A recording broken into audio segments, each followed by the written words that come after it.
Panjang ya. Ini kita potong wilayah kita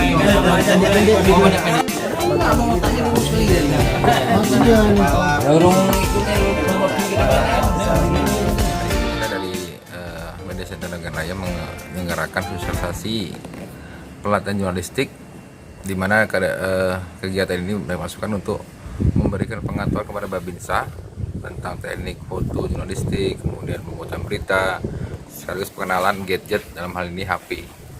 Jadi kegiatan ini dilaksanakan selama 3 hari, mulai dari hari Selasa sampai hari Kamis, tanggal 1 sampai tanggal 3 September 2020. Kemudian output yang diharapkan dari kegiatan ini bisa mengaplikasikannya di Koramil jajaran.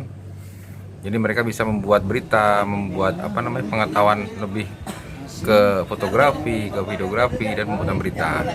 Jadi diharapkan kita bisa membantu aplikasi kegiatan khususnya di Kodim Nagan Raya.